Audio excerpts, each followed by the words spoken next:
Sorry for that abrupt cut off there. I continue. We are on page 28, going into page 29 in chapter 3. Semiramis's pattern of the warrior queen, who was nevertheless all woman, was said on one occasion to have been at her toilet when the news was brought to her that Babylon had revolted. Half-dressed, she swore to quell the insurrection before her toilet should be completed. Her voracious sexual appetites were, like the queen herself, legendary. The most stalwart soldiers under her command were regularly called into a different kind of service. Ungratefully, if practically, Semiramis was in the habit of putting her lovers to death immediately after a night of love, lest the tale of the empress's desire should be spread abroad. Even more licentious, as well as unnatural, was the passion that Semiramis was supposed to have nourished for her son Ninus, which in one version of her story caused him to kill her.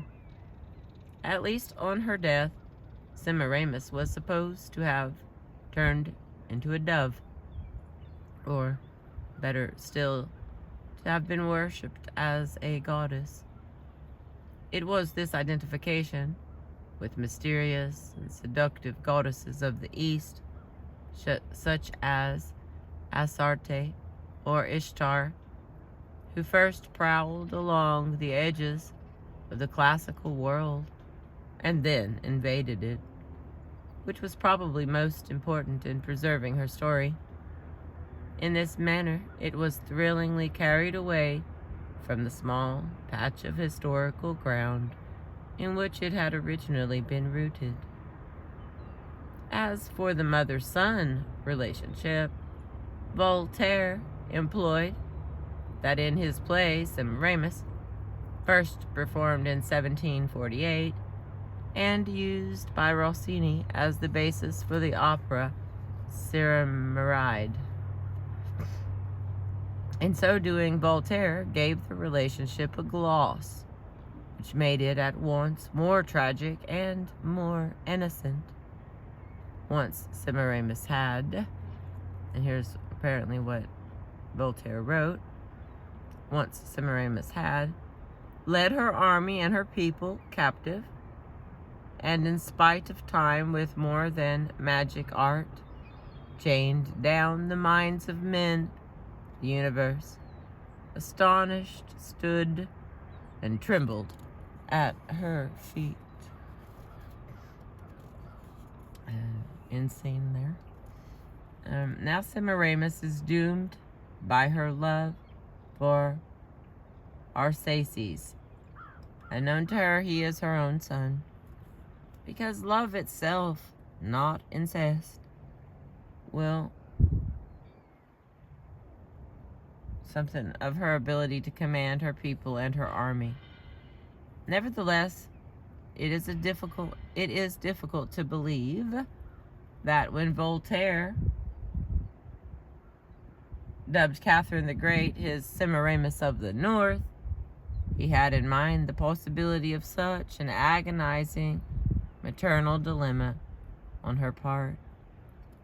Surely it was the role of the triumphant female general, and even more, the out-of-hours employer of strong soldiery, which was the link between Semiramis and Catherine.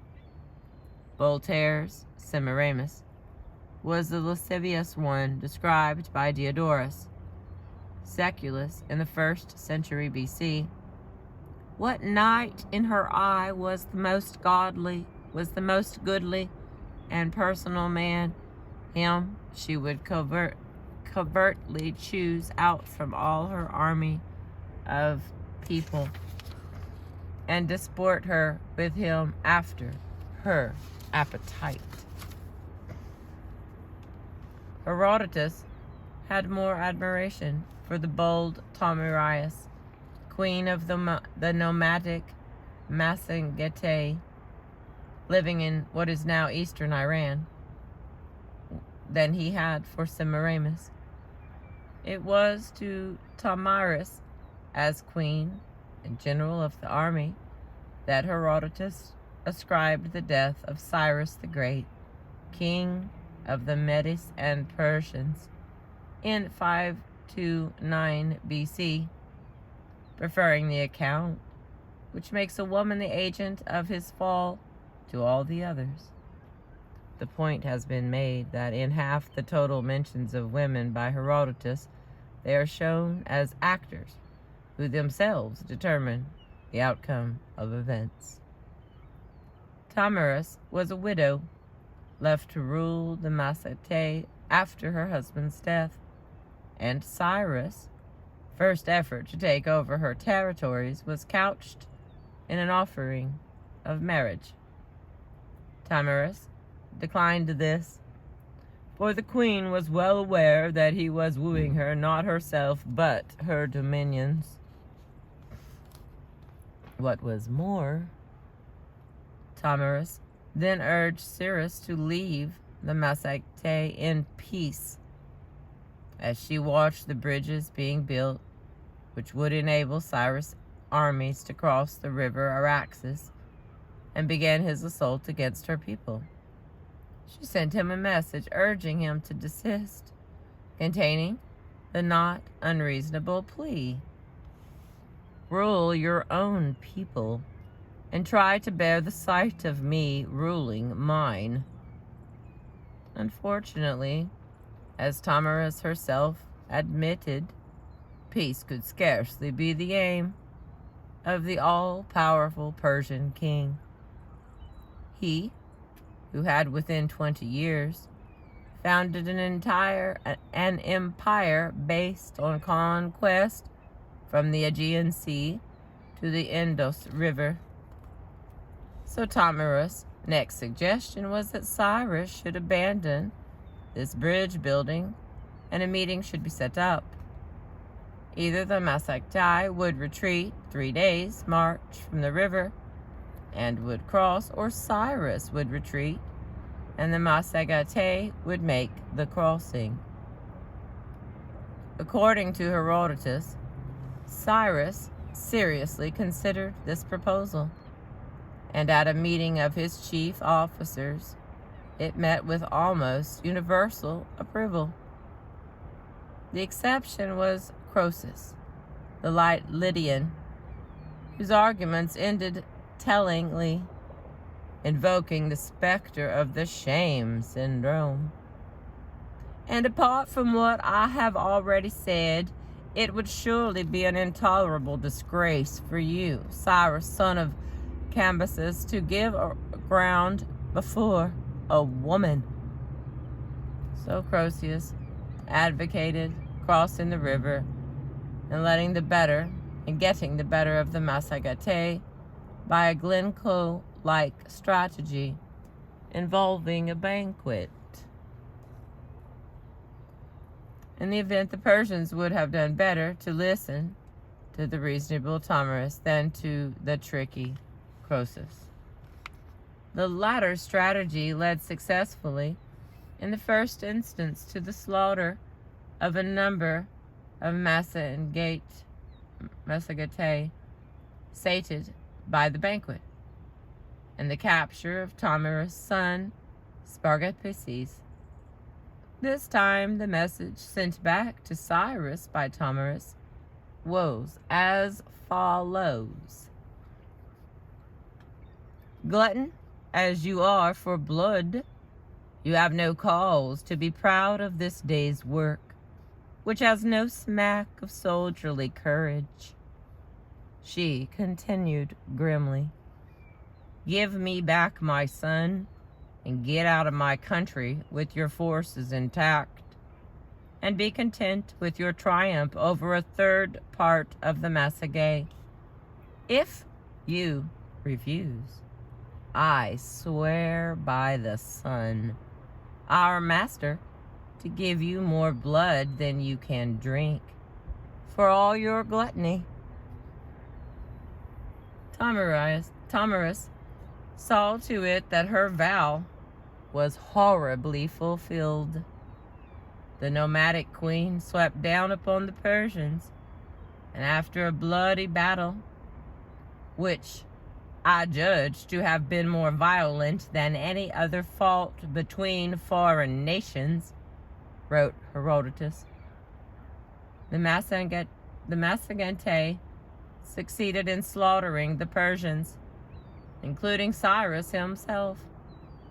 Finding Spargapses had committed suicide in captivity, Thamyris had the dead body of Cyrus brought to her from the field, whereupon she pushed the head of the corpse into a skin which she had filled with human blood, saying, "Though I have conquered you and live, yet you have ruined me by treacherously taking my son.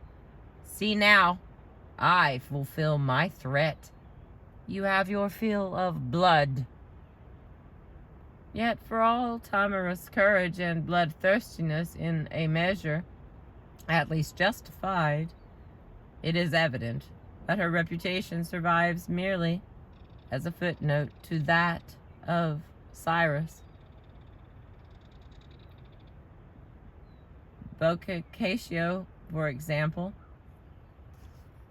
commending her for her courage, she did not look for a place to hide, like a fearful woman, when faced with the spectacle of Cyrus's army, the final verdict, with which it is difficult to disagree.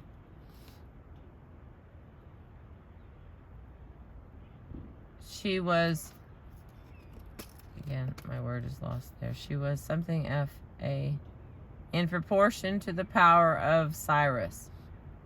The warrior queen, with her qualities as a general or even as a human being, begins a career of attachment to some male figure or figures of super reputation. She may challenge him successfully, as Thamyris to Cyrus, or she may fail gallantly in the attempt, as Boudica to the Romans.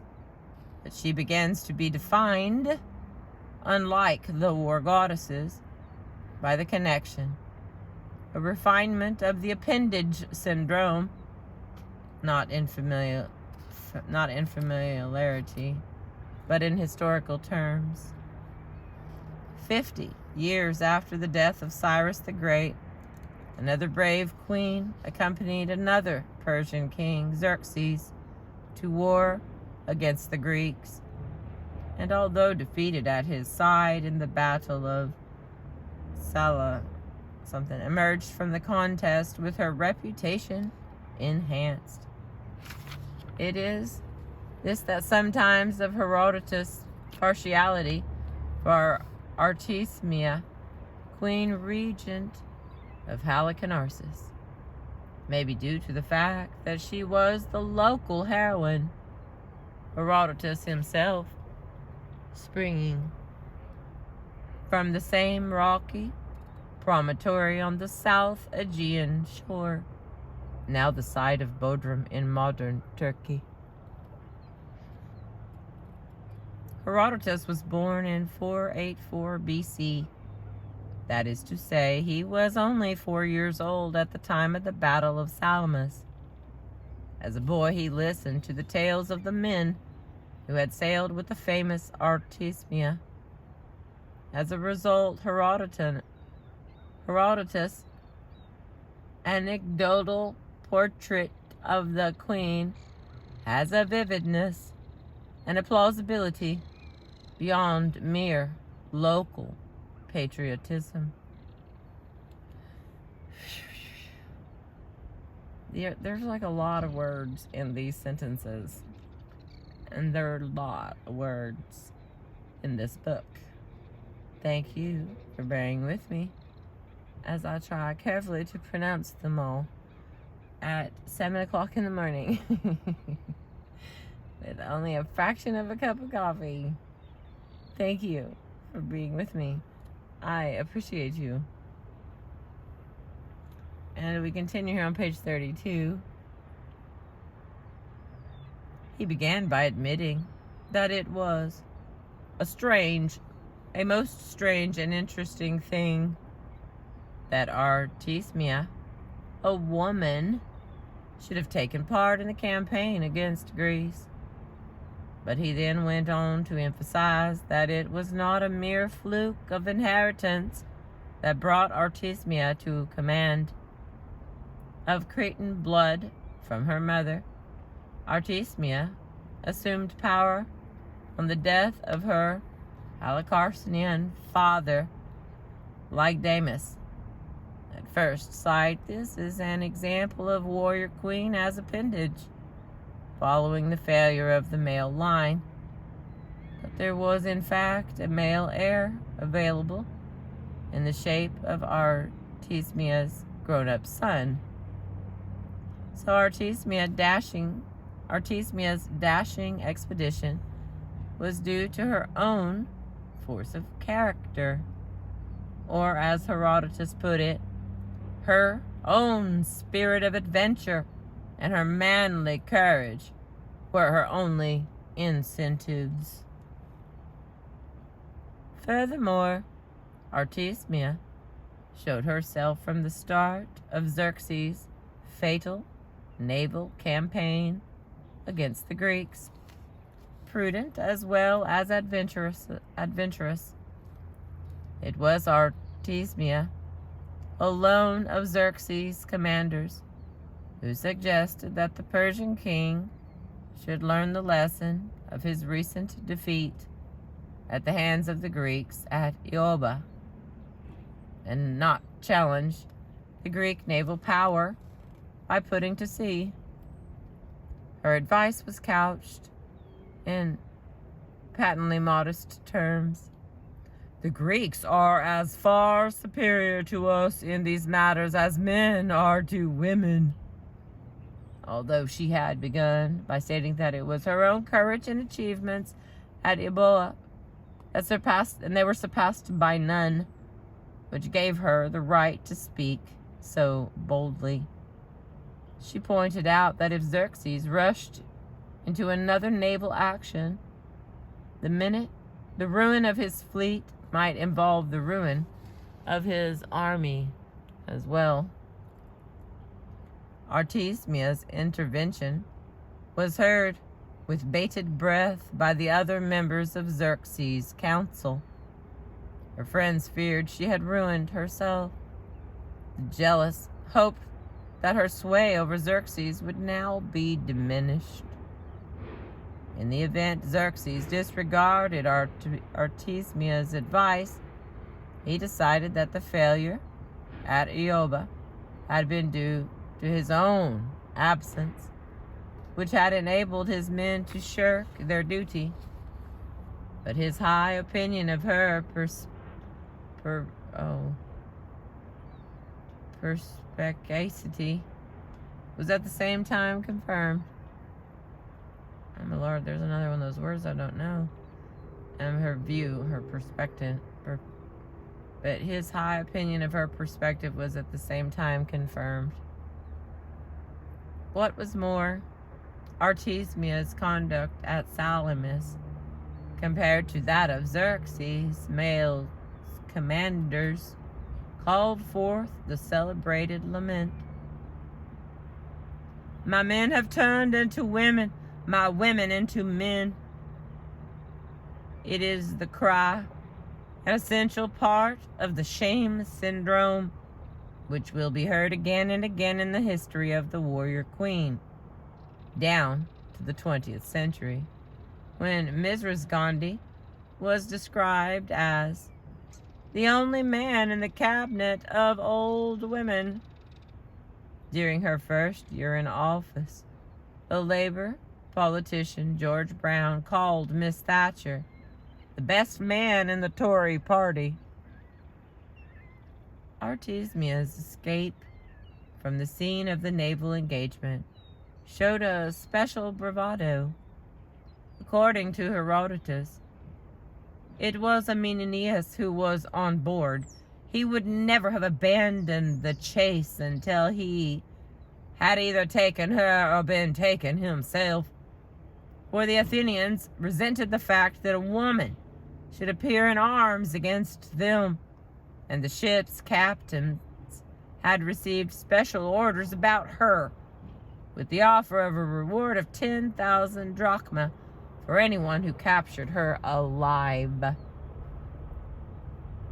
Artemisia, faced with the problem of eluding Amenius Tityarme, adopted a radical solution. Instead of trying to engage Amenius, she boldly rammed the ship of one of her own allies. The ruse succeeded. The Greeks assumed Artemisia's ship to be one of their own, sighed and abandoned the chase. At the same time, the ramming was noted from afar and brought to the attention of Xerxes himself with the words, "Do you see, my lord, how well Artemisia is fighting? She has sunk an enemy ship." For the Persians, like the Greeks, could not conceive of Artemisia ramming one of her own allies.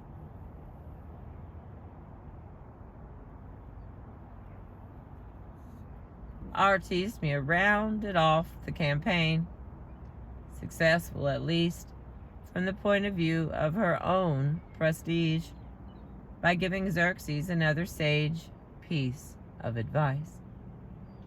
She suggested that the Persian king should now leave his general, Mardonius, behind in the country to complete the design, since that was Mardonius's wish. If his design prospers and succeeds, and success attends his arms, it will be your work, master, for your slaves performed it. And even if things go wrong with him, it will be no great matter so long as you yourself are safe. This time, since Artemisia's advice exactly coincided with his own inclinations, Xerxes followed it, and his admiration for Artemisia was greater than ever. All in all, it is not difficult to sympathize with the verdict of John Aylmer in the 16th century, put up to defending Queen Elizabeth I against the attacks of Calvin and Knox on female regiment government. He referred more than once to the story of Artemisia and Xerxes. Artemisia, the woman, he pointed out, had shown more talent to rule than Xerxes, the man.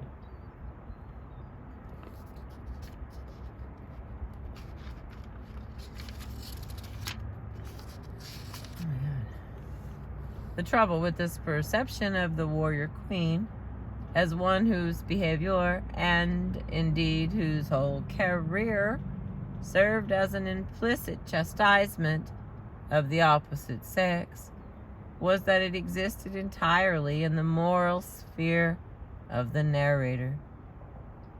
As Thomas Heywood observed in his 17th century Gynekeion, Gynekeion.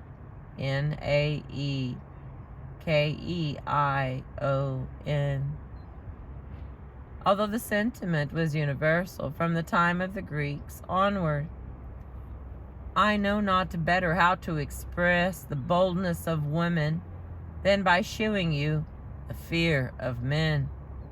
Nor can I more plainly illustrate the valor of one sex than by putting you in mind the cowardice of another. Bearing this in mind, the story of Cleopatra's treatment by the Romans in the century before Boudicca, and above all the story of her treatment as a would-be queen of war, acts as a significant footnote to the history of pre-Boudiccan female warrior leaders. Where practical politics were concerned, no warrior queen could count on the kind of approval meted out by Herodotus to Artemisia in his character study of a woman at once sagacious and brave, beyond the capacity of all the surrounding contemporary males, like other client rulers, or those designated as such by the Romans. She would be judged entirely by her usefulness to the advancement of the Roman cause, which, put simply, happened to be profitable overlordship of the known world. At the same time, sexual license attributed where possible to a warrior queen would be aimed as a barbed political arrow. Where Cleopatra was concerned, it was convenient that Artemisia should be forgotten. Semiramis remembered.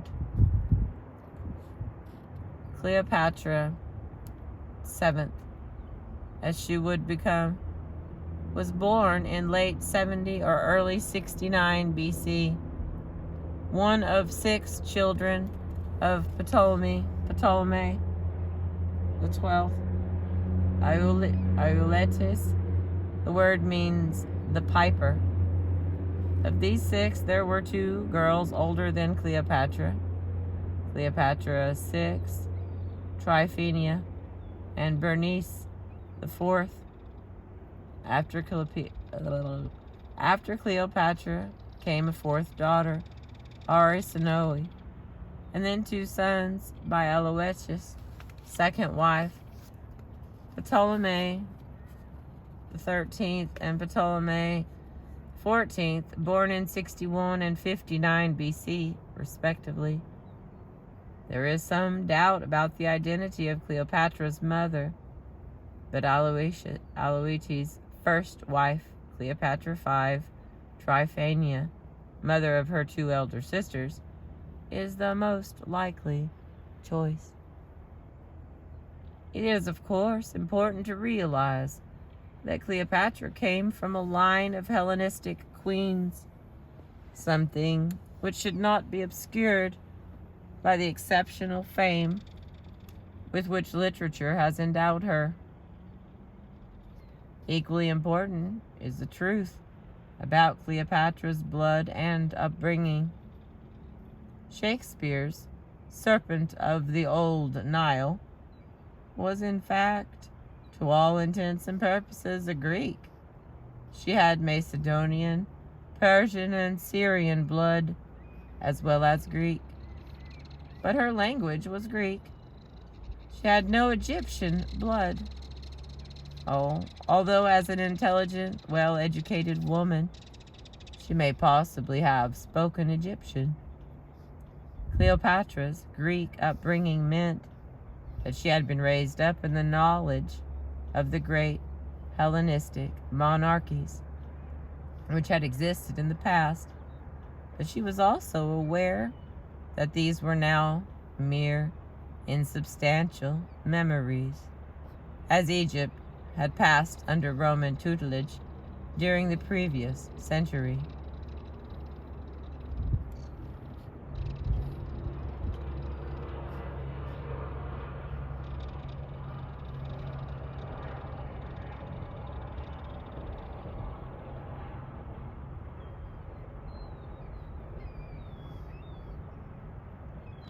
Cleopatra's father had been established as a kind of puppet monarch during the Roman dictatorship of Sulla.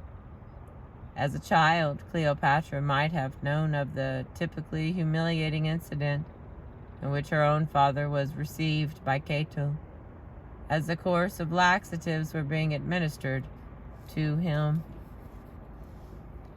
It is possible that Cleopatra co-ruled with her father for a period of weeks or months before the end of his life. At all events, she was pronounced co-ruler with her 10-year-old brother Ptolemy the 13th on Aloysius' death in 51 BC. Such a union with her brother was a crucial step. Firstly, these repeated Ptolemaic marriages of brother and sister whatever their genetic consequences, were intended to play upon the Egyptian devotion to their gods Osiris and Isis, the firstborn children of the god of the earth and the goddess of the sky, who married each other. The Ptolemies, as they enacted the roles of brother, husband, and sister, wife, appealed to the patriotism of the Egyptians, and at the same time emphasized their own divine origins as lawgivers. Secondly, from the point of view of Cleopatra, as with her other female relatives, some kind of male ruler was essential, de jure, if not de facto. The notion that these Hellenistic queens were ever considered de jure sole rulers cannot be upheld, even if their renown, to say nothing of their strength of character, far outstripped that of their fainéant brothers. Fainéant brothers. Cleopatra VII was exceptional in that, as effective ruler in her own right, her head did actually appear alone on bronze coins inside Egypt. Her female predecessors' heads had only appeared occasionally on gold and silver coins, and even then in the guise of Isis. The picture we do have is of Cleopatra, who was not only strong-minded, but ambitious enough to have her own conception of empire, involving the restoration of the glorious Ptolemaic dominion, which had once extended as far as Syria and Palestine. As in the case of another celebrated femme fatale of history, Mary, Queen of Scots, a close inspection of Cleopatra's career reveals far more concentration on power politics and far less self-indulgent dalliance than wistful popular imagination cares to admit. Whether beautiful or not, she has a heavy of sultry look to the modern eye. Cleopatra certainly understood how to make the best use of her fascinating femininity. After a series of intrigues led to her disposition in 49 BC, Cleopatra set her sights upon the strong man of Rome, Julius Caesar, appreciating that he had the power to restore her. Plutarch tells the celebrated story of her arrival at Caesar's palace in a sleeping bag rolled up. This little trick of Cleopatra's, which showed her provocative impudence, is said to have been the first thing about her which captivated Caesar, and as he grew to know her better, he was overcome by her charm and arranged that she and her brother should be reconciled and share the throne of Egypt together. But Ptolemy XIII was in fact subsequently defeated with Caesar's help and put to death, leaving Cleopatra to share the throne officially with her younger brother, Ptolemy XIV. The birth of a boy known as Caesarion in 47 BC, after Caesar had left Egypt, further strengthened Cleopatra's hand in view of her theoretical need for a male co-ruler and her practical need for a submissive one. Julius Caesar was generally thought to be the father of the child, as his name indeed indicates, but later, by officially ascribing paternity to her brother Ptolemy XIV, Cleopatra brought the boy within the necessary network of the Ptolemaic royal family. After Ptolemy XIV had been disposed of, like Ptolemy the 13th, and at another date Cleopatra's sister Arsinoe, Cleopatra was able in time to establish herself as co-sovereign with her own son as Ptolemy the 15th Caesar. This other little trick of Cleopatra's, whatever its imprudence, has nothing particularly languorous about it. Meanwhile, as Caesar's mistress, Cleopatra journeyed to Rome, a visit either underplayed or exaggerated by the Romans in later years. Hang on, let me get a drink.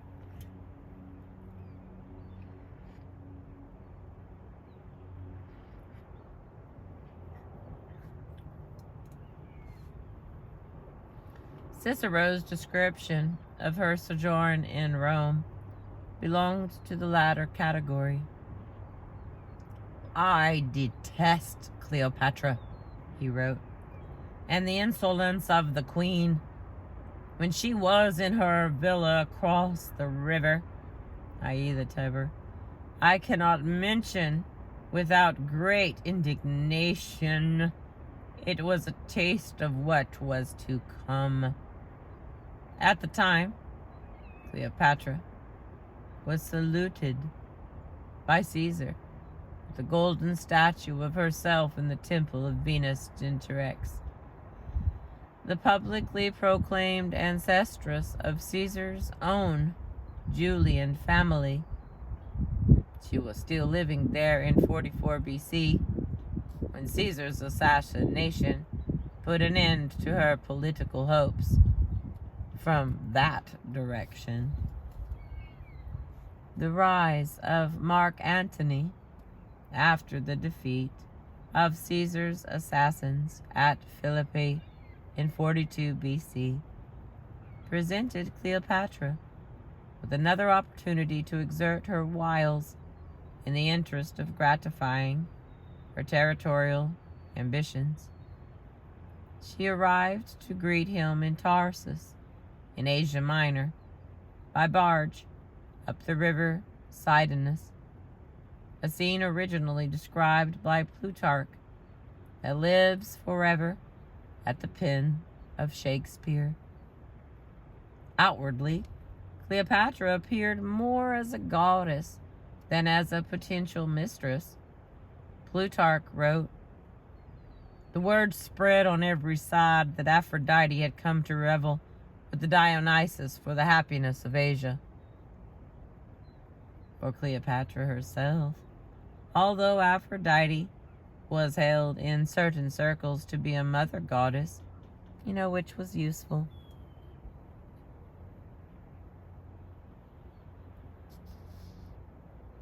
For Cleopatra herself, although Aphrodite was held in certain circles to be a mother goddess, which was useful, it was Isis who proved throughout her reign the most convenient point of identification. In the East, the cult of Isis stretched back for at least 2,000 years. Here was the national divinity of Egypt, the great mother of all the gods and of nature itself, the equivalent of Dionysus, except that the cult of Isis, which could be followed by both men and women, presupposed the equality of the female sex.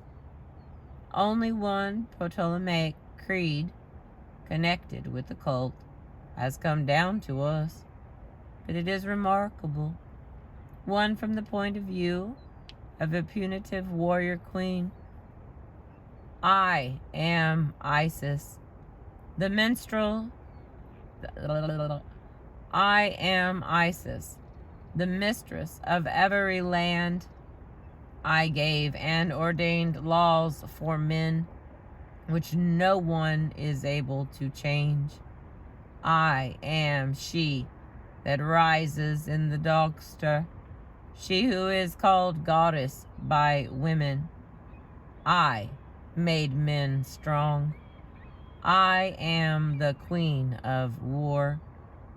I am the queen of the thunderbolt. I stir up the sea and calm it. I am the rays of the sun.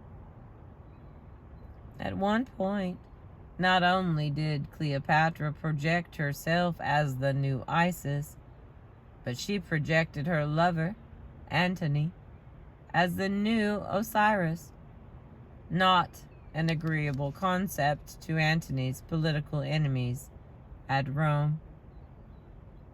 Even more threatening from the point of view of those hostile to the renewal of the Ptolemaic Empire were such words as these, taken from the so-called Sibylline books, a corpus of prophetic literature, probably written at the height of Cleopatra's power. All right, we got 3 lines here. But when the 10th generation goes down to Hades, there comes a woman's great power, and then the whole wide world under a woman's hand. Soon, Rome, the delicate, gilded, voluptuous maiden, would be at a mistress' stern command. Cleopatra's territorial fortunes certainly prospered with Antony under her sway. Not only were lands handed over to her far into Asia Minor, but her personal wealth was increased with the gift of the Nabatean Arab kingdom, enabling her to exploit its bitumen resources. It has been suggested that new coins issued jointly with Ptolemy the 15th Caesar, her son, commemorated this fortunate new development. At the same time, the name of Cleopatra's son by Antony, born in 40 BC, Alexander Helios, pointed to the cult of the sun, his twin sister Cleopatra Selene being similarly linked to the moon goddess. At the donations of Alexandria of 34 BC, by which little Alexander Helios was to rule Armenia, his 2-year-old brother, Ptolemy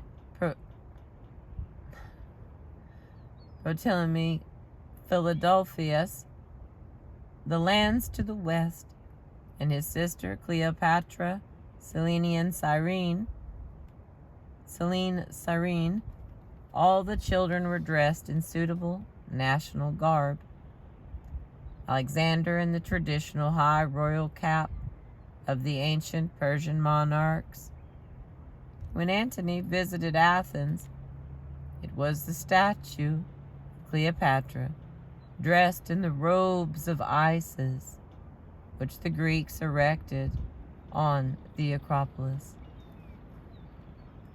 The Roman attitude to the new Isis and the new Osiris was very different. As political opposition to Antony on the part of his brother-in-law Octavian hardened, Cleopatra was increasingly depicted as an unpleasant Eastern siren who had seduced the Roman Antony in order to play out a life of debauchery with him, far from his Roman duties and his wife, Octavia.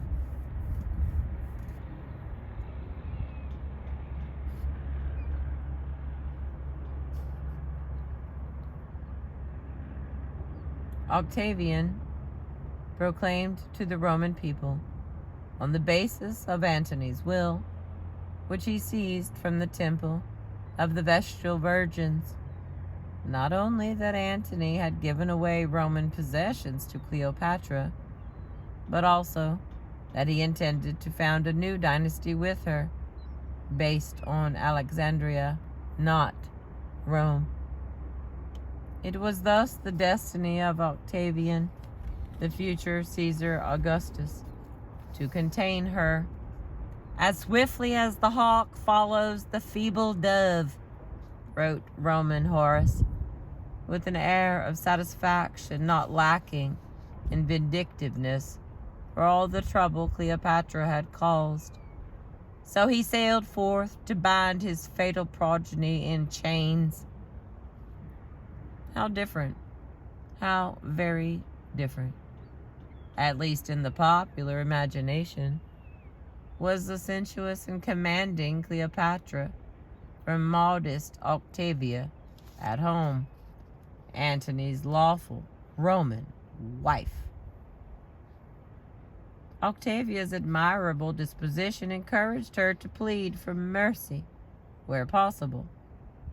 Ultimately, she would bring up the children of Antony and Cleopatra, the surest test, not only of an admirable, but of a charitable nature. As for Fulvia, that vigorous Roman matron, Antony's previous wife, this was how Plutarch described her: not content to rule a husband who had no ambition for public life, her desire was to govern those who governed, or to command a commander-in-chief. But Fulvia's ambitions were also alien to Cleopatra, who was herself the queen of war. The winter of 1332 BC was spent by Antony and Cleopatra together at Ephesus. In this period of